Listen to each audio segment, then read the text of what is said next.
Pak RT, jalanan di kompleks perumahan kita makin memprihatinkan.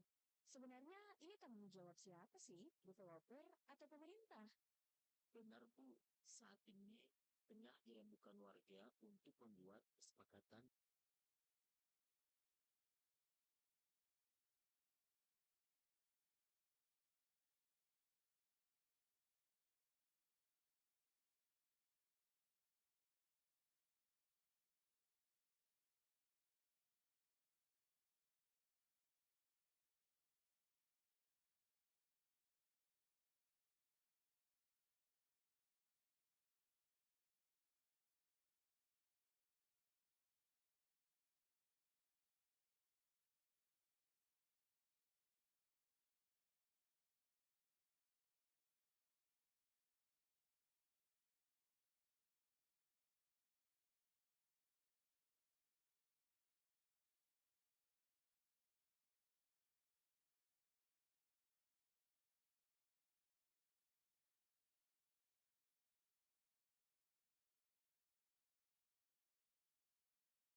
FM, ya 99,6 FM Radio Almarkas, sahabat untuk semua.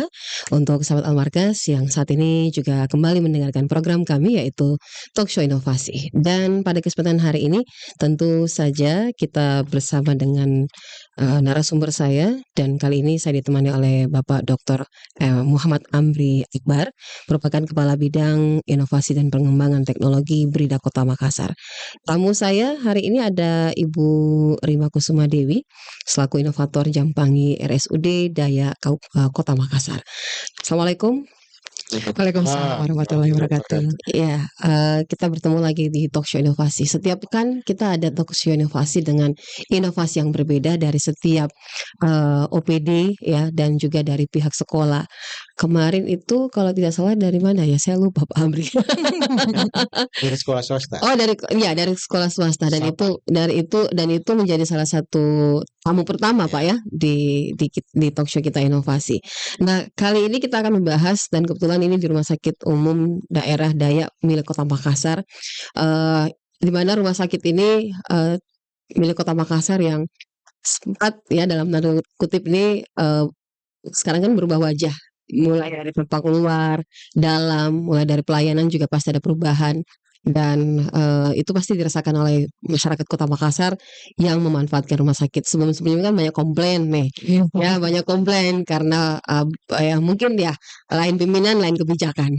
Nah, kita ingin tahu nih Pak Amri ya, karena ada inovasi yang dilakukan oleh teman-teman di Rumah Sakit Umum Daerah Daya dengan Jampangi. Mungkin bisa diceritakan dulu ini Bu Rima terkait dengan inovasi yang dilakukan oleh RSUD dengan Jampangi. Apa itu Jampangi? Ya, oke, terima kasih Mbak Ruby. Ya, kalau berbicara inovasi itu kan sebenarnya lahir dari setiap permasalahan yang ada ya Mbak. Bagaimana caranya kita jeli melihat masalah itu, dirubah perspektifnya menjadi sebuah solusi gitu. Kalau tadi kaitannya sama komplain, sebenarnya di rumah sakit kami kalau cerita inovasi itu sekarang mungkin sudah ada sekitar 6 inovasi, 4 diantaranya memang masih sangat aktif, 2 masih dalam tahap pengembangan. Jadi kalau Jampangi itu lebih ke kesehatan ibu dan anak, karena dia singkatannya adalah jangkauan maksimal pelayanan kesehatan ibu dan anak terintegrasi. Sebenarnya ada adiknya Jampangi itu Jampangi Anata. Nah, itu betul-betul kalau yang itu lahir dari komplain pasien pada awalnya. Ya. Turunan ya. Ya, yang mana dulu? Yang mana dulu aja? Yang adiknya dulu aja ya, karena Jampangi ini sudah lebih duluan dan sudah lebih mungkin masyarakat lebih banyak tahu ya. Kalau yang Jampangi Anata itu memang lahir betul-betul dari masalah di mana di rumah sakit itu kan ada aturan anak di bawah 12 tahun dilarang masuk ya Mbak. Sebenarnya itu kan kebaikannya bukan untuk pihak kami rumah sakit, tapi untuk anak dan yang punya anak, karena kaitannya imunitas itu kan belum maksimal di usia kurang dari itu ya. Tapi kenyataannya mungkin beberapa masyarakat melihat kok ada beberapa yang bisa masuk tapi anak saya nggak bisa masuk. Nah, ternyata memang ada problem di situ di mana tidak ada opsi bagi beberapa karyawan untuk tidak membawa anak. Mungkin dia tinggal, bukan mungkin, ini fakta, ini ya, riset awal saya bahwa mereka memang tinggal sendiri di Kota Makassar, mungkin kos juga hidupnya. Jadi nggak ada memang orang yang bisa mengcover hak asuhnya, itu tidak ada. Akhirnya keterpaksaan itu ada. Tapi ketika saya melihat, sayang karena ternyata hak anak tidak bisa terpenuhi ketika dibawa bekerja, apalagi di rumah sakit. Dia harus bergaul dengan usia teman mamanya, ya kan, berkelakar. Tapi kadang-kala orang bangga ya ketika anak bisa berceloteh seperti halnya orang tua. Nah, itu juga menurut saya, kalau saya kesedihan dan keresahan gitu buat saya. Dan di rumah sakit kan kondisinya, Mbak, banyak orang yang mungkin berbuka, ada kondisi kegawat daruratan, itu makanan sehari-hari yang menurut saya secara psikologis anak harusnya tidak setiap hari disuguhi itu gitu. Akhirnya saya keliling, difasilitasi sama pimpinan dan manajemen untuk boleh mendirikan daycare khusus untuk anak pegawai yang sekarang berkembang. Kalau ada anak pasien yang mau dititip kalau pada saat menjenguk itu boleh. Kami punya pengasuh, kami sudah pernah kerja sama lintas sektor termasuk dinas-dinas terkait bagaimana caranya atau standarnya ketika anak dititip, apa saja harus dipenuhi termasuk mungkin fasilitasnya, kurikulumnya. Sekarang saya punya 75 anak asuh usia balita di situ. Dan karena kebutuhannya makin tinggi, akhirnya walaupun sudah usia sekolah, misalkan ada orang tua yang kerja di rumah sakit tapi anaknya sudah SD, pulang sekolah masih boleh kok dititip. Ternyata ada lagi tuh di situ pola pendidikan yang cross gitu antara kakak yang sudah berusia sekolah dengan adik yang masih di bawah usia 5 tahun. Nah, itu matching lagi tuh di situ pola pendidikan baru yang saya lihat. Jadi memang inovasi itu, ini Pak Amri kan mentor saya ya, luar biasa. Saya juga banyak belajar dari beliau. Jadi memang simultan dan terus berkelanjutan itu tergantung kita jeli melihat itu semua. Gitu Mbak. Oke. Pak Amri, ini bagaimana Pak Amri? Ya, ini menarik karena memang pimpinan kita di dalam program RPJMD itu ada program Jampangi ya, Jampangi Anata. Jadi memang selaras dengan apa yang diterjemahkan oleh Rumah Sakit Daya dengan program-program yang ada di RPJMD kita. Sehingga kalau kita lihat dari persoalannya bukan hanya menurunkan haki, haki itu ya, angka kematian ibu dan anak ya, itu juga bisa menyebabkan program ini lahir. Kematian ibu dan anak kan biasanya tadinya yang kita pikir bahwa orang tua yang biasanya bekerja, ya tentu kalau dia tinggalkan anaknya ini kan agak repot juga. Pasti akan terbelah pemikirannya. Anak ini diasuh oleh siapa sementara saya harus bekerja. Nah, di satu sisi lain ini memang tuntutan harus bagaimana mendorong anak ini kita bisa pelihara dengan baik. Nah, tentu dengan harapan itu program inilah yang coba ditangkap bagus oleh inovator kita Ibu Rima bahwa ini perlu kita lakukan inovasi di mana anak bisa dibawa ke rumah sakit dan tentu dengan ada perlakuan khusus ya, diperlakukan khusus dan tentu tidak bergaul dengan apa yang tadi diceritakan. Karena kalau dia bergaul dengan apa yang diceritakan tentu dia bisa kena apa ya, yang namanya rumah sakit tanda kutip ya mungkin bisa jadi ada beberapa penyakit yang bisa ini, sehingga karena mungkin dalam bahasanya itu akan diberi ruang tempat bermain, kemudian mungkin dikasih tidur dan kalau tidak salah juga itu mereka juga diberi bekal ya, diberi bekal anak-anak di situ sehingga dia terjamin tidurnya, terjamin mainnya dan terpenuhi dengan kecukupan gizinya. Ya, ini berawal dari salah satu komplain itu lahir. Nah, kalau boleh tahu ini sejak tahun berapa program ini hadir di rumah sakit? Ya, kalau yang Jampangi Anata itu 2023 Mbak. Kalau yang Jampangi itu lebih dulu lagi 2022. Nah, menginisiasi ini Jampangi ini kenapa ini terpikirkan oleh Bu Rima ini sampai melahirkan satu inovasi di rumah sakit? Karena kan kita pikir ya rumah sakit masih begitu saja dengan aturan yang ada gitu kan. Nah, pastikan ada dengan melakukan satu inovasi ini berarti melahirkan salah satu hal yang mungkin bisa bergeser gitu, Mbak Rima. Ya sebenarnya ya tadi Mbak, keresahan karena dari masalah dan merasa ya kita nggak mungkin tinggal diam melihat permasalahan itu gitu. Dan mungkin karena rumah sakit juga komitmen, jadi sebenarnya bukan bergeser dari pelayanan utamanya. Menurut saya justru saya bisa mensinergikan. Kenapa? Saya kan punya banyak dokter spesialis, Mbak. Spesialis anak, spesialis gizi klinik, spesialis mata, spesialis gigi anak pun ada gitu. Jadi mungkin di tempat lain untuk mendatangkan para pakar ini memeriksa tumbuh kembangnya itu menjadi agak sulit karena harus menggiring anak-anak ke fasilitas kesehatan atau kebalikannya mendatangkan dokternya. Misalnya satu rumah gitu. Kenapa tidak? Nah, akhirnya selain yang Pak Amri cerita masalah hak asuh, hak anak yang lain, asi asuhnya terpenuhi, tumbuh kembangnya itu juga kami pantau. Karena memang sudah satu rumah dengan dokter-dokter tersebut. Bahkan ada momen di mana karena kami di inovasi itu kan ada tuntutan untuk juga kebermanfaatannya harus lebih luas. Jadi mungkin yang awalnya saya hanya untuk orang di dalam, jadi tiap 2 bulan sekali atau maksimal 3 bulan sekali, saya akan undang PAUD atau TK di sekitar rumah sakit Daya pun untuk datang bersama orang tuanya. Jadi apa yang dilakukan? Orang tuanya diberikan edukasi tentang parenting, kemudian anaknya kami screening juga, Mbak. Gitu. Jadi bisa sangat luas. Memang bagus sekali indikator yang diharuskan. Kami kan inovasi harus memenuhi indikator-indikator yang ada ya, bahkan sampai 20 ya Pak Amri ya. Memang itu tujuannya bagus, Mbak, karena kalau tanpa itu kami nggak bisa mengukur dan dampaknya itu nggak akan luas gitu. Apalagi yang tadi kebermanfaatan itu kalau nggak salah minimal 200 orang penerima manfaat, itu pasti kami kan berpikir lagi, Mbak inovator, gimana caranya supaya bukan cuma 75 orang anak nih bisa berkembang lagi. Apalagi notabene rumah sakit Daya satu-satunya milik pemerintah kota. Harusnya jangkauannya lebih banyak dong gitu. Jadi seiring waktu tuh pasti dituntut untuk berpikir lagi apalagi nih yang kemudian kita harus sustainable programnya berkelanjutan. Iya, Pak Amri, apa yang disampaikan oleh Bu Rima ini kan sangat menarik karena jarang-jarang nih menurut saya saja ya.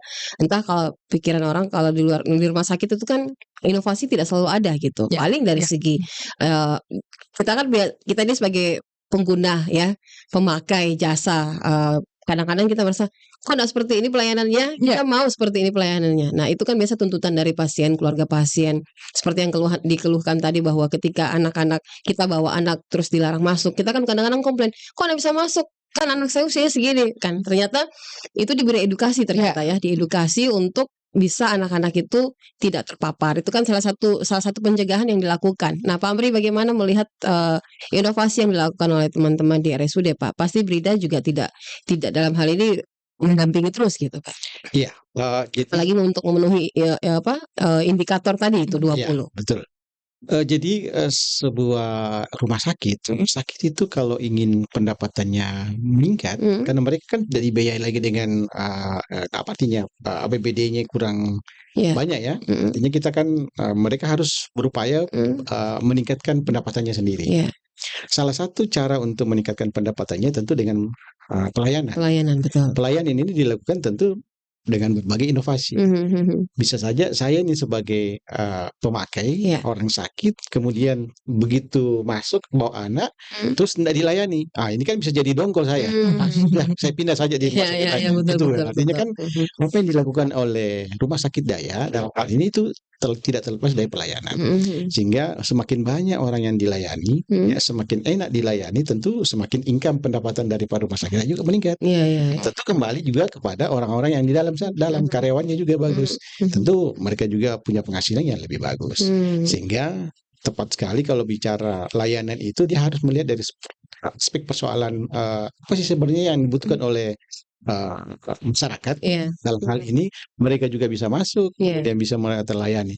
Yang kedua, tadi sudah disampaikan bahwa dia punya spesialis dokter dan lain sebagainya. Nah, ketika mereka bisa memanfaatkan itu artinya kan bisa ada kunjungan anak-anak yang ada di situ tadi. Jadi bukan lagi mereka harus mendaftar bagaimana pola asuhnya, makanya tapi inisiatif program ini untuk bisa menjangkau anak-anak kita. Biasanya kan kalau kita ke rumah sakit mau tahu status gizinya anak itu kan yang bersangkutan datang ke dokter ya atau di klinik ya. Tetapi ini dimanfaatkan oleh inovator, bagaimana rumah sakit ini dokter-dokternya bisa menjangkau anak-anak yang ada di dalam situ. Saya tahu ya sisinya bagaimana. Kemudian tadi ada kerjasama parenting ya. Jadi ada integrasi bagaimana anak ini dilakukan terkait dengan mendorong anak-anak ini spesifik dengan kemudian. Jadi bukan hanya kesehatannya tetapi dari aspek pendidikan.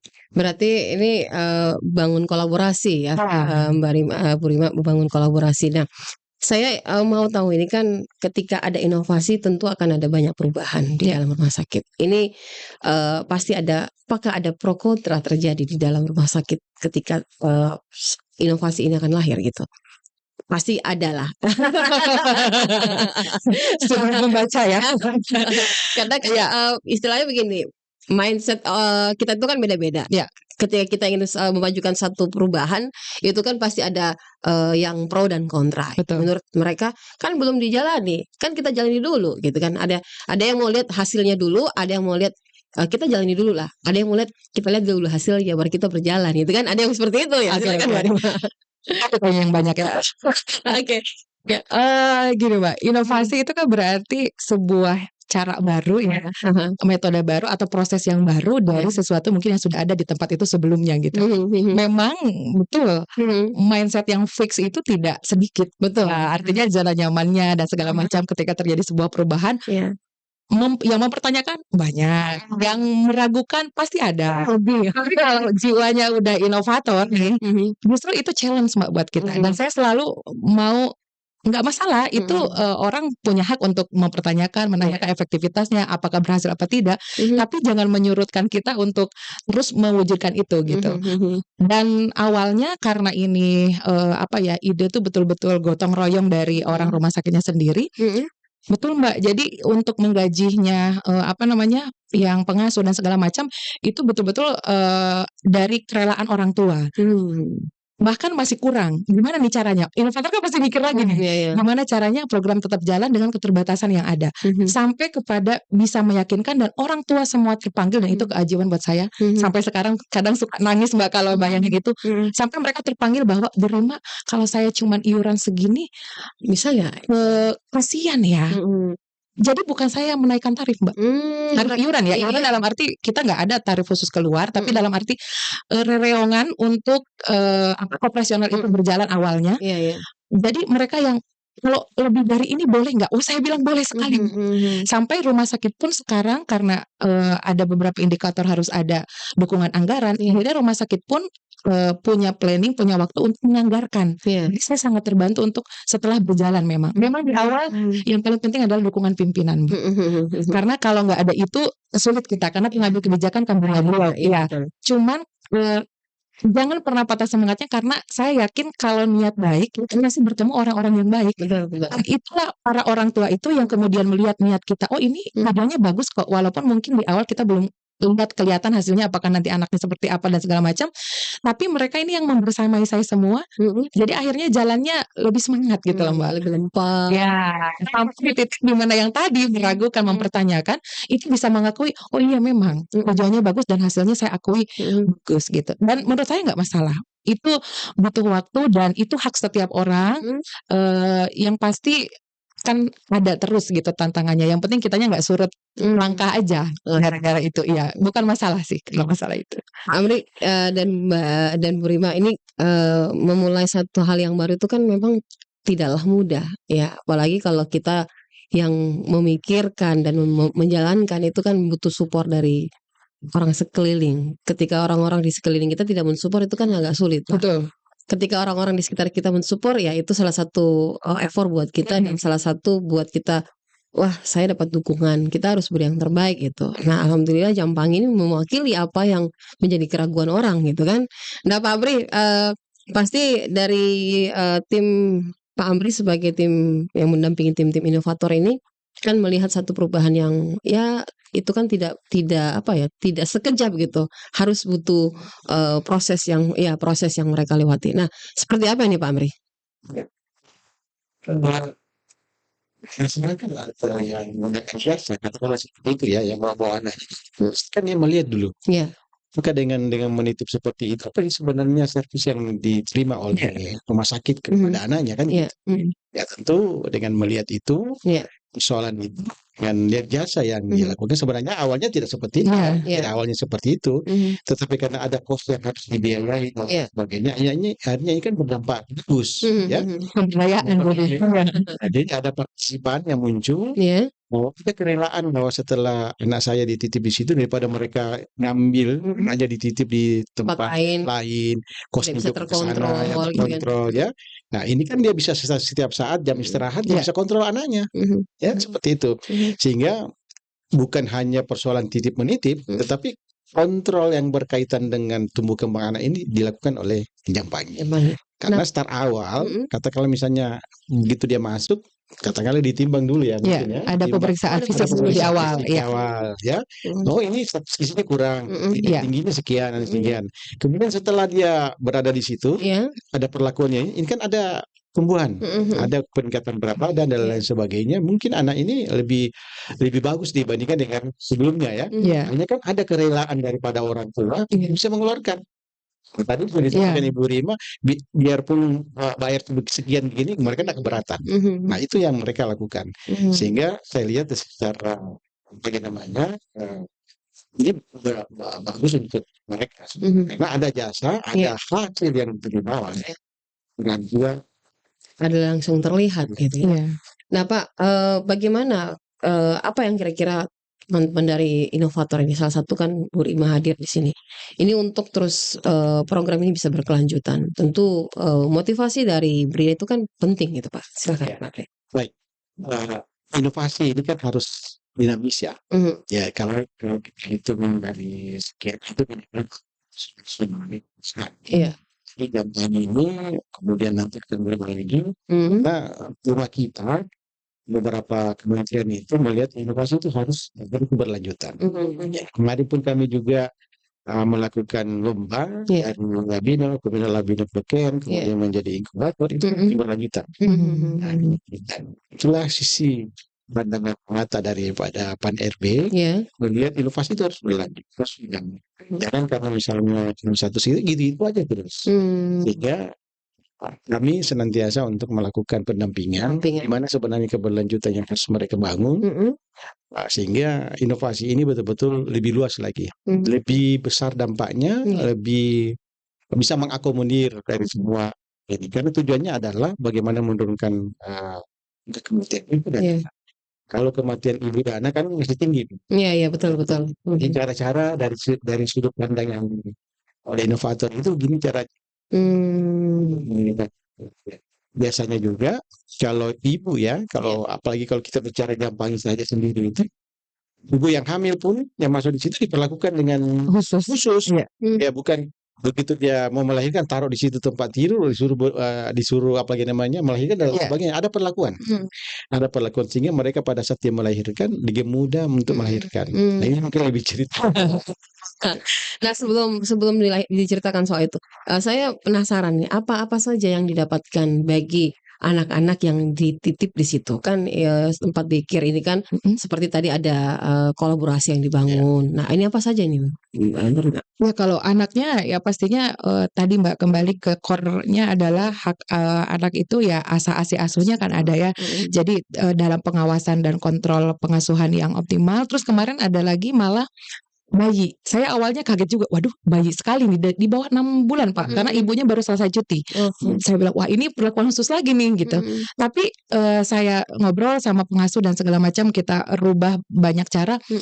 Bisa nggak ya kita mengakomodir ini? Saya pengen berhasil. Kenapa Mbak? ASI eksklusif.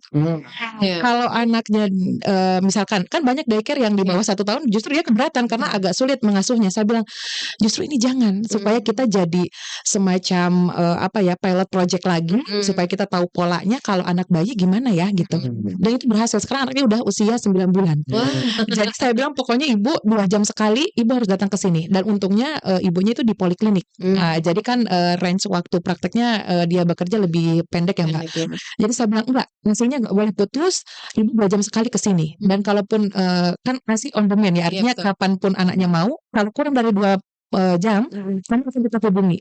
Jadi bondingnya kan tetap terpelihara Mbak. Gitu. Itu salah satu ya memang betul kata Pak Amri harus berkelanjutan karena memang masalahnya enggak cuman satu. Ketika waktu berganti kita harus challenge lagi nih, apalagi nih gitu. Termasuk tadi untuk tumbuh kembang gitu. Otomatis menjadi salah satu hak yang diterima anak gitu. Kalau ada sebenarnya mimpinya selanjutnya itu lebih ke entrepreneur. Jadi anak saya pengen gimana caranya dia bisa berkebun sendiri, punya hasil karya sendiri. Kami ada koperasi Mbak. Itu lagi kami godok dulu ininya. Pengennya ke sana. Ada ternak sendiri, nanti ada hari menjual gitu. Jadi sinergi dengan inovasi yang baru sekarang. Boleh dibocorkan lah ya. Ada inovasi baru lagi saya bangun ini untuk IMA. Kebetulan Pak Amri dan sekarang kami lagi ikut itu.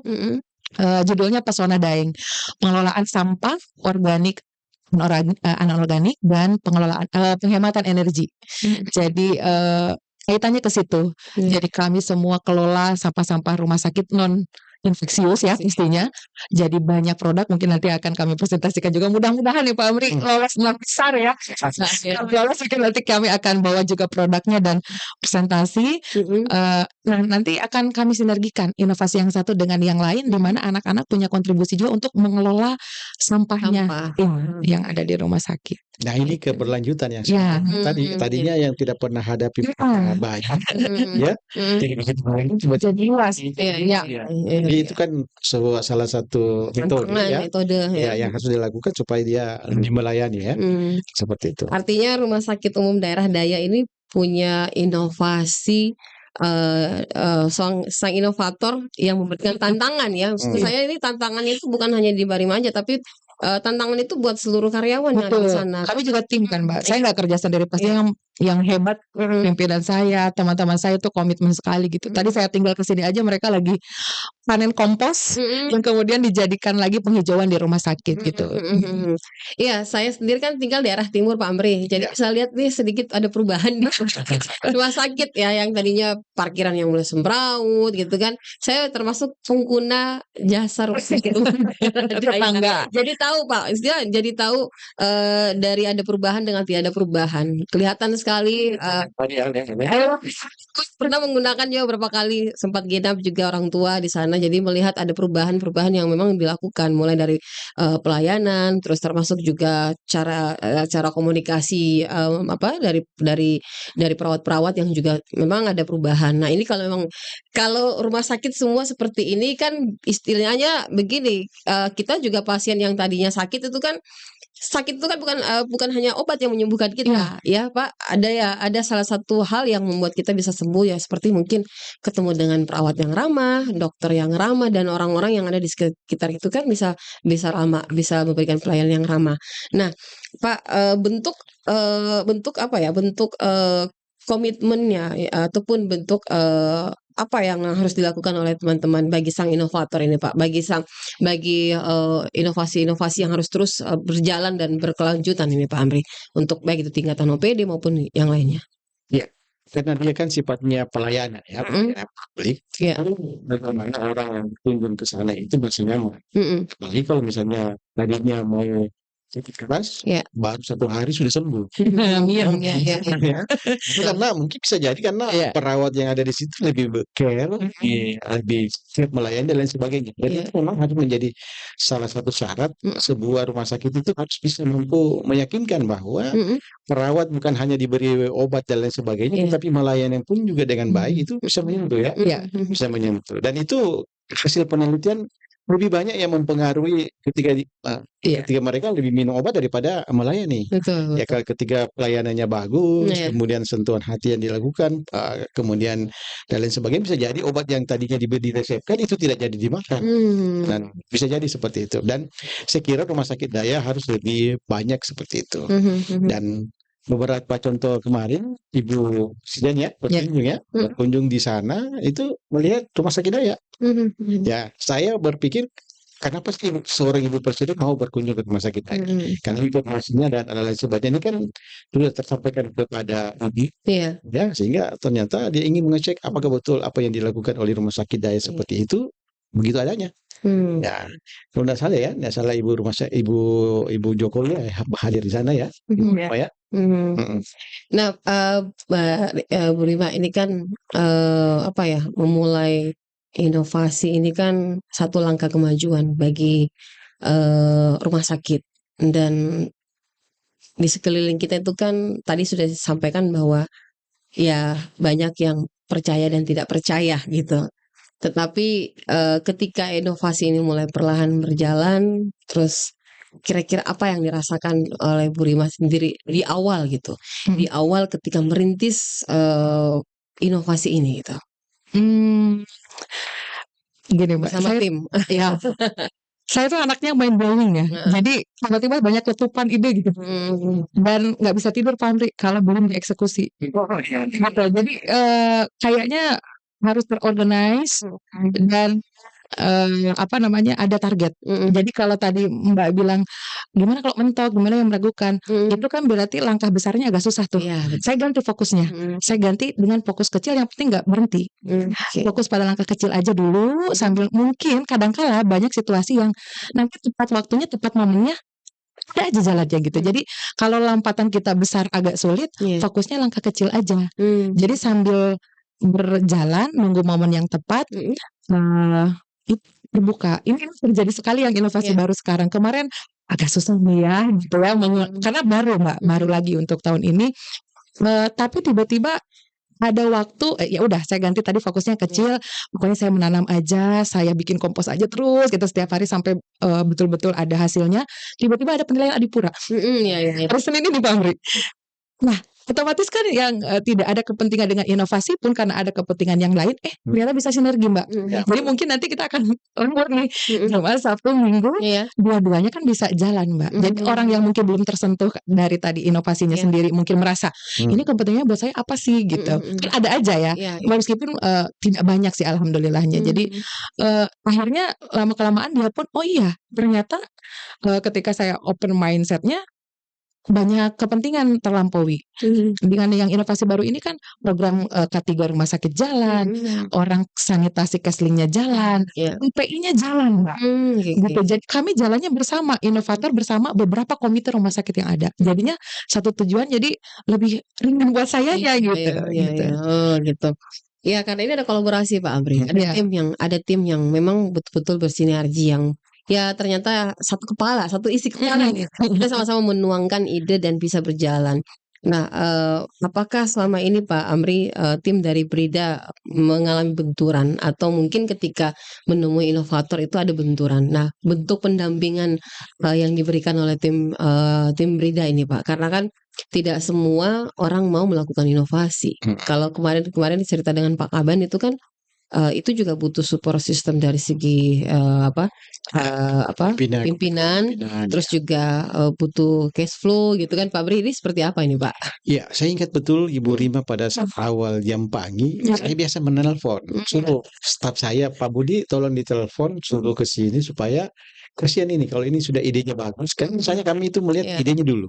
Dari ide kemudian muncul seperti masalah, kemudian mereka kan belum membuat narasinya, ya.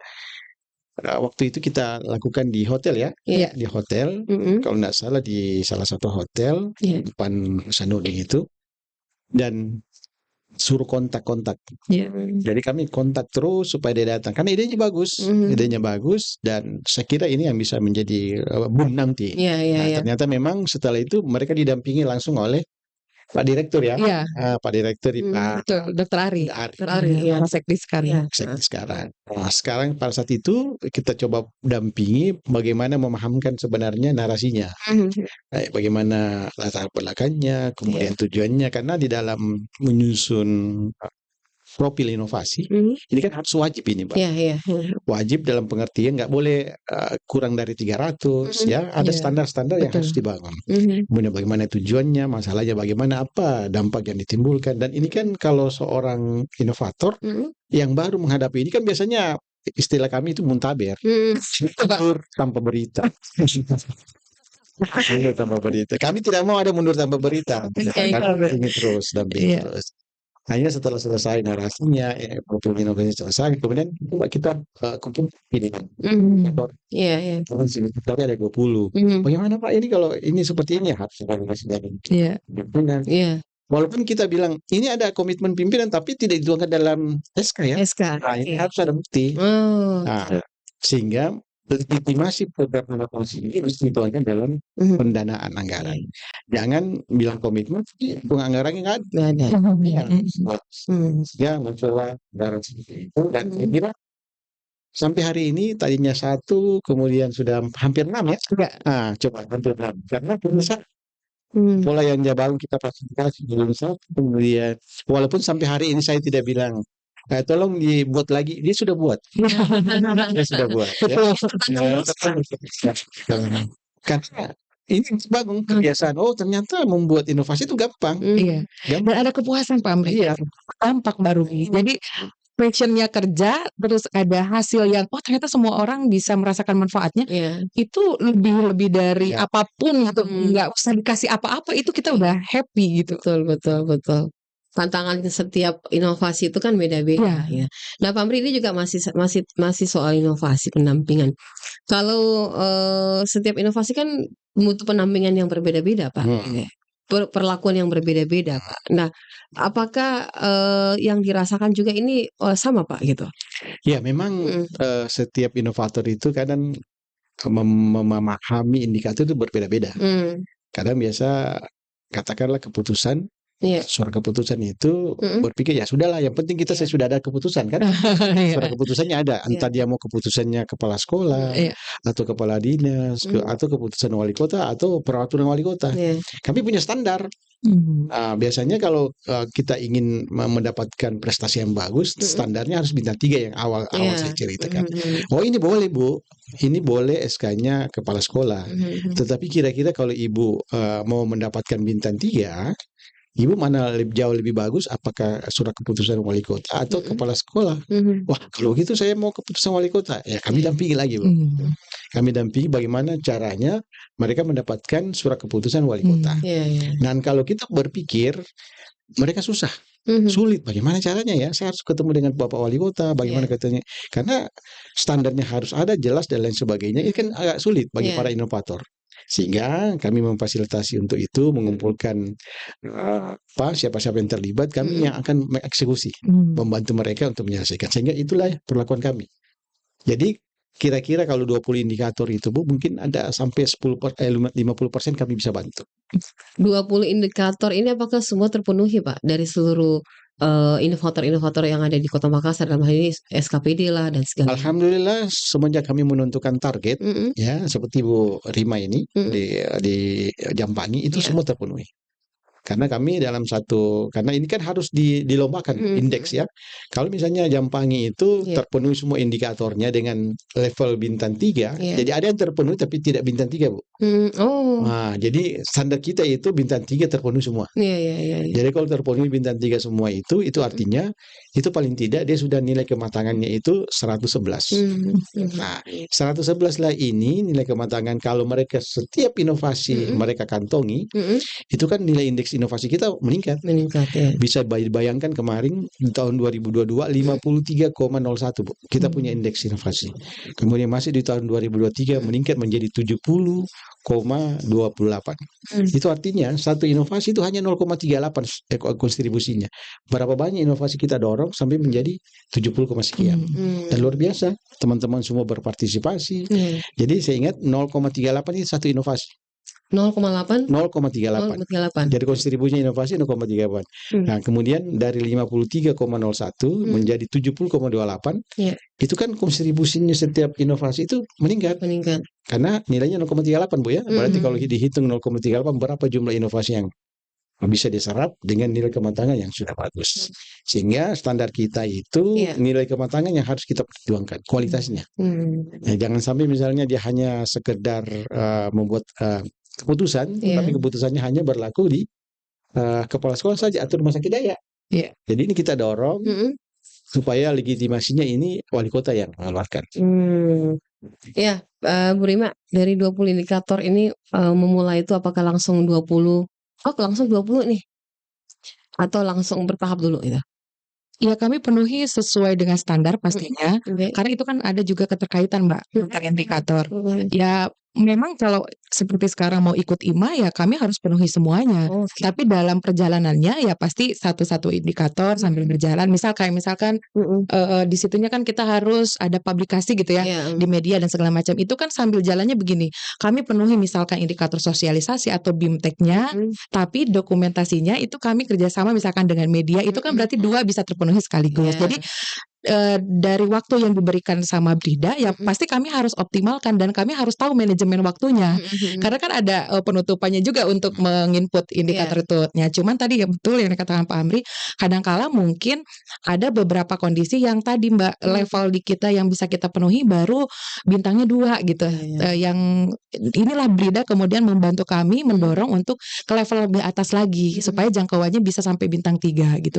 Itu yang paling banyak itu direplikasi ya Pak Amri. Mungkin kami agak susah karena replikasi itu kan harus dari tempat lain. Nah, Brida ini kan jangkauannya lebih luas daripada kami sebagai SKPD Mbak gitu. Jadi otomatis beliau-beliau yang di Brida ini bagaimana caranya menghubungkan kami dengan tempat lain supaya bintangnya naik bintang 3 dapat replikasi dari tempat lain. Nah, contohnya seperti itu atau mungkin SK yang tadi.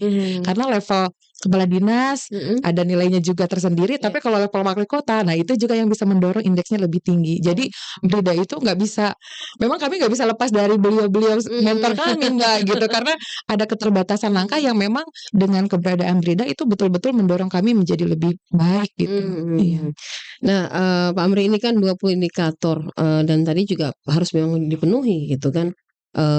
Apakah ada nih Pak ketika belum mentok sampai 20 nih Pak, mungkin baru 3. Pak Amri, kenapa lama banyak sekali gitu kan? Mungkin ada keluhan ini Pak, gitu ya. Apakah ada yang bisa dipermudah begitu Pak? Bagaimana memenuhi 20 indikator ini gitu?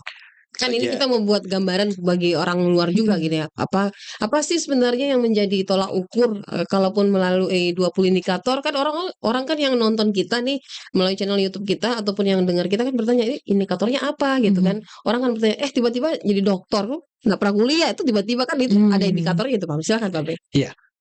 20 indikator itu kalau kita lagi bertanding saat ini kan IMA ya, Inovasi Mayor Award, itu kami tidak ada bantuan apa-apa. Jadi mereka dilepas, silakan Anda penuhi indikator itu. Tolong Pak, sebelum lanjut. Berarti saya ini sumpah Pak memiliki ide gitu, memiliki inovasi. Pak Amri saya punya ide Pak, mungkin bisa didampingi. Itu mereka langsung konsul nggak Pak ke Brida? Kalau untuk tahapan lomba masuk ke IMA, misalnya ini ada IMA ya, saya dari Brida akan mengikuti ini. Itu kami tidak akan mendampingi kecuali dalam bentuk sosialisasi awal. Kita kita jelaskan persyaratannya seperti ini. Tapi kalau sudah ikut lomba itu kami lepas dulu. Mereka berupaya untuk sendiri memenuhi indikator itu. Nah, karena kami setelah itu kami akan evaluasi. Ternyata ini hanya di bintang 1, ini hanya di bintang 2. Nah, barulah setelah ada hasilnya untuk masuk ke IGA, inilah baru kami dampingi Bu. Kami dampingi karena kalau misalnya mereka kami penuhi semua itu berarti bukan lomba lagi itu. Jadi IMA ini adalah sebenarnya tempat untuk menggodok mereka. Untuk berupaya sendiri bagaimana caranya, karena rata-rata yang mereka ikuti itu kan kami sudah melakukan sebelumnya pelatihan pendidikannya, jadi kami BIMTEK dan lain sebagainya. Nah, sebelum masuk ke IMA kami BIMTEK dulu dia. Nah, kami sosialisasi, kemudian BIMTEK, kemudian ada hal yang mereka tidak paham, kami fasilitasi. Nanti setelah masuk betul-betul bertanding di IMA itu kami sudah lepas. Seperti itu. Nanti setelah kumpul kan kelihatan Bu, ini terpenuhi indikatornya semua. Karena syarat untuk menjadi juara itu harus indikatornya ada. Idenya bagus, gagasannya bagus, walaupun indikatornya bagus tapi idenya kurang bagus itu kan tidak ada perubahan ya. Nah, jadi harus ada idenya bagus, kemudian indikatornya bagus, terpenuhi semua. Kita lihat lagi. Ternyata dari 20 itu ada 20, katakanlah 19 yang terpenuhi. Filmnya belum ada. Kemudian katakanlah misalnya ada 18, kita ranking semua itu kan kelihatan. Inovasi ini berada di sini dan lain sebagainya. Nah, kemudian dari inovasi-inovasi itu setelah lolos dari IMA, kami lebih mudah lagi. mudah menggarap mereka, mengantar mereka untuk masuk ke level 3. Ya, karena kita sudah lihat, kita sudah data gini. Kita punya data bahwa ternyata di inovasi A ini dari sekian ini ada satu yang tidak terpenuhi level 3-nya. Nah, itu kita dorong. Kita bantu dia gitu. Seperti misalnya tadi dia belum ada film. Kita memfasilitasi bagaimana film itu dibuat. Jadi misalnya tadi ada inovasinya tidak ada SK-nya, kita bantu membuatkan SK-nya, tetap mereka berhandasannya ke mereka, kami yang mengeksekusi untuk menjembatani supaya SK ini tanda tangan Bapak Wali Kota. Memang butuh support system gitu ya. Harus tetap didampingi oleh Brida. Nah, apakah sampai saat ini dari inovasi ini sudah masuk ke tingkatan mana Pak selain IGA tadi ini? Apakah sudah direplikasi di tempat lain gitu? Ya, jadi ada beberapa data seperti kan Jampangi ini kan kami kan biasanya melakukan replikasi itu bukan per orang ya, bukan per inovasi, tetapi secara runtuk. Misalnya ada 50 inovasi kita langsung mereka langsung mereplikasi semua. Jadi melalui surat pernyataan bersedia untuk mereplikasi. Nah, itu yang coba kami gabung. Ada beberapa daerah seperti misalnya kemarin Kabupaten Bandung, ya, ada juga dari Pangkal, ya, itu ada beberapa daerah Bu ya, mencoba untuk mengajak kami untuk melakukan replikasi. Nah, kalau di aplikasi ini sendiri, Bu Rima, apakah sudah ada pihak rumah sakit mungkin yang melakukan replikasi mencontoh program yang dilakukan oleh Jampangi ini? Oh iya, kalau kunjungan langsung melihat inovasi itu kemarin sudah ada dari Kalimantan 2 rumah sakit, kemarin malah ada dari Jawa. Cuman memang yang dibutuhkan dalam lomba itu komitmen Mbak, jadi dalam bentuk tertulis, itu yang mungkin kami sedang proses karena kan harus jelas ya apanya yang mau diambil, replikasinya itu seperti apa. Tapi kalau kunjungan sejauh ini sudah ada beberapa rumah sakit di luar Sulawesi yang memang ingin melihat apa sih yang menjadi ciri khas pelayanan di rumah sakit kita gitu, di Rumah Sakit Umum Daerah Kota Makassar. Mengingat tadi betul dikatakan Pak Amri, Rumah Sakit Daya kan sudah Badan Layanan Umum Daerah, artinya punya fleksibilitas untuk income dan pengeluarannya juga lebih efisien gitu. Jadi mereka lebih banyak melihat itu. Sejauh ini kalau saya jadi lupa nih tadi mau tanya. Karena apa ya? Karena melihat satu perubahan itu kan tidak ya, lagi-lagi kita bilang memang tidak mudah gitu, tidak mudah. Kalau bisa disampaikan nih butuh proses berapa lama nih untuk Jampangi ini kan adanya di tahun 2022. Nah, untuk menerapkannya ini apakah langsung atau seperti apa? Menerapkannya langsung atau Iya, kalau IMA kan sudah ada ketentuannya Mbak, itu harus kurang dari 6 bulan ya Pak Amri ya. Ya jadi itu tadi maintenance waktu, melihat bagaimana programnya tepat, kemudian kita lihat juga dampaknya luas apa enggak, ya itu kecerdasan inovatornya harusnya ada di situ Mbak, gitu. Jadi rata-rata ya memang kurang dari 6 bulan pastinya. Jadi kecepatan inovasi itu kan ada nilai, namanya kecepatan inovasi. Jadi kalau kecepatan inovasi dikatakan itu lebih efektif, lebih bagus, itu harus maksimal 4 bulan. Jadi dari ide, rancangan, kemudian lahirlah inovasi, itu kecepatan inovasi. saya pikir ini berproses dari 2022 itu sampai setahun ini baru bisa diterapkan Pak. Saya pikir itu kan hanya ide dulu lah dituangkan, terus nanti komunikasi. Betul. Jadi dari keseluruhannya. Jadi dari keseluruhannya itu harus maksimal 4 bulan. 4 bulan. Ya, jadi kalau misalnya dia lebih dari 4 bulan itu berarti kan bintangnya bintang 2 lagi, Bu.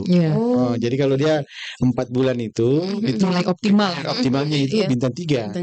Misalnya Jampangi dari ide, kemudian dia buat naskahnya, narasinya, mengumpulkan semua indikator, jalannya. Jadi katakanlah peta roadmap-nya roadmap-nya, kemudian sampai 4 bulan. Nah, itu kan dilaporkan dituangkan dalam naskah itu, kemudian diimplementasikan. Nah, itu butuh waktu 4 bulan. 4 bulan.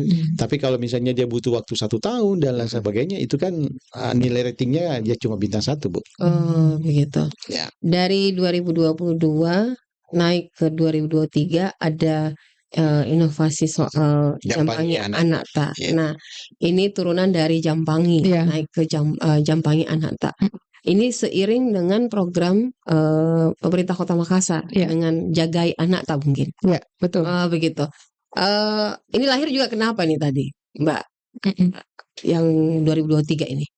Ya, jadi kan reproduksi itu siklusnya kan sepanjang masa ya. Dan saya selalu memandang bahwa reproduksi itu bukan sesuatu yang misalkan orang melahirkan aja itu kan bukan sesuatu yang orang sakit sebenarnya, tapi proses fisiologis yang bagaimana caranya kita semua insan kesehatan itu mengantarkan sefisiologis mungkin.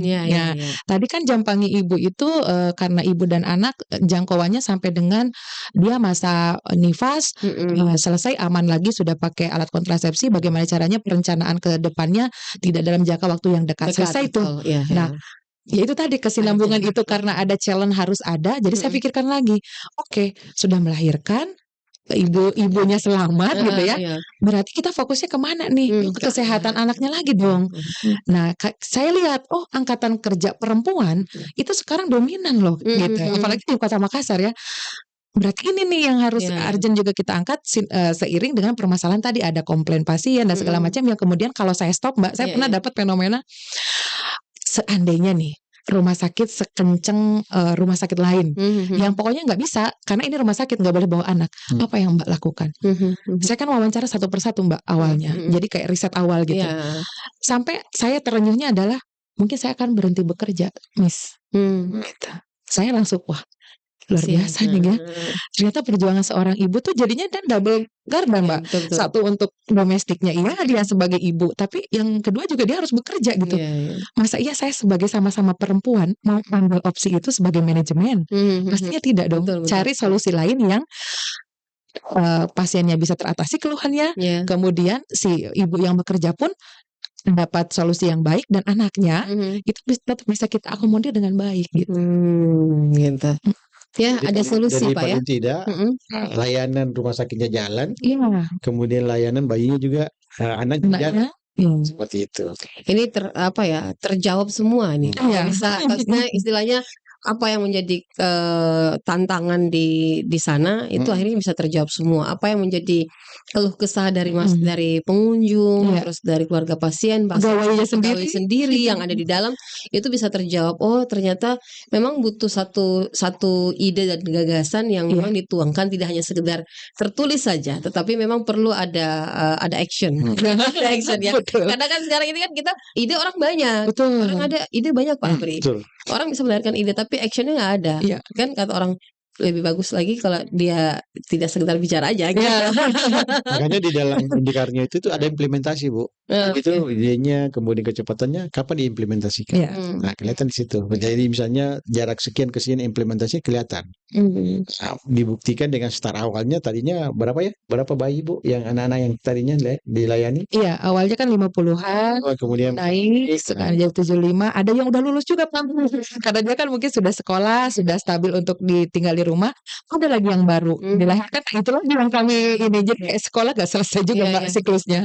Jadi kalau kita lihat dari filosofinya, kalau misalnya layanan yang kurang bagus berarti kan semakin menurun. Menurun dari tadinya 50 mungkin jadi ada 20 tuh. Kan tidak ada anak yang dilayani. Itu tip. Gitu. Saya pernah dapat saya melihat salah satu status teman saya waktu itu 1 tahun yang lalu ya, saya lihat status di Facebook. Jadi ketika waktu itu dia kena DBD. Ini cerita soal dia mengapresiasi rumah sakit Daya Pak, bukan karena ada Ibu Rima. Tapi berarti memang apa ya, selama ini kan mindset yang orang lihat itu kan dulu saya nggak mau dia dirawat rumah sakit Daya karena gini. Jadi ketika itu dia dirujuk di salah satu rumah sakit Allah gitu. Tapi dia memilih untuk ada di sana. Ketika dia sudah ada di sana, dia foto di lokasi kamar, di salah satu kamar pasien, terus dia bilang, bagus tau wah gitu bagus tau wah sekarang rumah sakit Daya. Dia bilang gitu di Facebook. Kalau ada yang mau dirujuk di rumah sakit sana, jangan mau di sini lebih bagus gitu. Jadi saya komen, bagus kah? Lebih bagus, di sini sudah beda pelayanannya, sudah ramah-ramah perawatnya. Jadi saya bilang, saya juga merasakan itu. Karena waktu saya awal masuk bawa almarhum ibu saya itu memang masih apa ya, di pengambilan kartu pun masih ini kan Crowded. ya Iya. masih apa ya pokoknya masih crowded lah, kita jadi ngantrinya lama gitu, yang tadinya sudah mau sembuh tambah sakit dan akhirnya ketika ada perubahan itu kan kelihatan sendiri, ambil nomor antrian. Kemarin kan nggak ada nomor antrian, ini kan ada mesin nomor antrian yang mau kemana kita, dokter siapa itu kan kelihatan sendiri gitu, ada riwayatnya, jadi gampang didapat, kita riwayatnya pernah periksa di sini itu tahun berapa tuh langsung kelihatan. Kalau dulu kan agak beda. Memang ada perubahan yang dilakukan oleh tim Rumah Sakit Dayak, dan itu memang dirasakan Pak. Bukan hanya saya merasakan, tapi teman-teman pun mungkin dan juga warga Kota Makassar melihat memang ada perubahan. Dan saya berharap bahwa ini bisa terus dipertahankan, Bu Rima bersama tim, dan juga kira-kira inovasi yang selanjutnya yang akan datang ini ya pasti juga coming soon ya. Kita kan bertanya lagi kira-kira apa nih inovasi yang bakal hadir lagi dari Rumah Sakit Dayak. Tapi kalau kita berbicara inovasi tidak ada habisnya Pak Amri. Setiap pekan itu kita berbeda-beda, dan kita juga mendapat ilmu ketika kita mengawali itu dengan sekolah. Saya ternyata sekolah bisa berinovasi. Ketika ngajar saja guru. Ternyata ada sekolah-sekolah juga ternyata tertantang, guru-guru kepala sekolah tertantang juga. Dan sekarang ini baru masuk ini Pak, rumah sakit. Kalau kemarin kan puskesmas tuh, puskesmas yang mendatangi warga untuk memeriksa kesehatan gigi dan mulut. Itu juga salah satu inovasi yang cukup bagus menurut saya, karena jarang-jarang nih Pak, mana ada yang mau periksa gigi kan orang takut gitu. Akhirnya dia berkunjung. Jadi ini membuat kita dan mungkin juga pendengar maupun juga yang nonton kaya dengan informasi, kaya dengan melihat bahwa ternyata ada inovasi yang dilahirkan oleh pemerintah Kota Makassar, dalam hal ini Rumah Sakit Dayak maupun sekolah-sekolah. Nah, kita berada di penghujung kegiatan kita, talk show kita siang hari ini. Untuk mempertahankan inovasi dan berkelanjutan inovasi tentu tidak berhenti sampai di sini. Pasti tantangannya banyak. Silahkan Bu Rima, apa lagi yang akan dilakukan? Ya sebenarnya konsisten itu tidak mudah ya, karena kan tantangannya, dinamikanya itu sangat tinggi juga sebenarnya Mbak. Jadi sebenarnya inovator cukup punya tekad yang kuat gitu. Saya yakin itu pasti menemukan jalannya kok, bagaimanapun itu. Dan jangan berpikir mungkin terlalu jauh bahwa apa ngawang-ngawang gitu ya, apa yang harus akan kita perbuat. Sebenarnya inovasi itu akan selalu hadir dari masalah yang justru kita jumpai setiap hari. Sisa kita jeli melihat itu semua, merubah dari problem menjadi solusi gitu. Saya kira itu sih. Lanjutannya ya mestinya menyesuaikan program yang berjalan dengan kebutuhan, karena menurut saya inovasi yang paling baik bukan yang paling canggih, tapi yang paling relevan dengan pengguna. Dalam hal ini adalah mungkin masyarakat butuh apa, kita hadirkan itu gitu. Jadi jadi ketemu sebagai sebuah solusi tadi. Gitu. Baik, silakan Pak Amri. Iya. Inovasi itu harus memang tadi dukungan ya. Jadi harus ada komitmen, dukungan pimpinan. Yang paling penting adalah partisipasi. Jadi kalau sebuah inovasi itu kalau tidak berpartisipasi yang mau dilayani itu juga ibaratnya seperti kita main sendiri ya. Tadi jelaskan tadi, bagaimana anggaran ini bisa dinaikkan, jangan sampai cukup ya anggarannya. Kalau perlu kita tambah. Nah, itu kan akibat dari inovasi yang mereka terima, dari layanan yang diterima oleh orang tua orang tua pasien, sehingga mereka berani mengeluarkan biaya. Sehingga dalam arti bahwa inovasi ini butuh komitmen, butuh dukungan pemerintah, paling pimpinan, dan partisipasi masyarakat. Baik. Inovasi bisa menjawab satu tantangan, dan inovasi itu bisa berkelanjutan kalau kita komitmen ya. Ide itu setiap orang punya ide, tapi menuangkan satu ide itu tidak gampang. Jadi butuh tangan besi gitu. Butuh tangan besi, butuh kebersamaan ya, butuh komitmen bersama, karena kalau kita sebagai pemikir dan pencetus ide itu tidak mungkin jalan sendiri. Jadi memang butuh merangkul orang banyak. Mudah-mudahan apa yang diharapkan oleh teman-teman di Rumah Sakit Umum Daerah Dayak terkhusus untuk mendapatkan IMA ini bisa diwujudkan ya, dan inovasi tidak sampai di sini. Sukses selalu Bu Rima. Terima kasih Mbak Ruby. Pak Amri juga dengan segala timnya, tim inovasi yang selalu mendampingi, setia memberikan masukan dan saran, dan juga selalu setia mendampingi seluruh OPD untuk selalu semangat dengan melahirkan inovasi-inovasi. Terima kasih untuk hadir di sini. Insya Allah kita akan bertemu dengan inovasi yang berbeda. Assalamualaikum warahmatullahi wabarakatuh. Waalaikumsalam warahmatullahi wabarakatuh.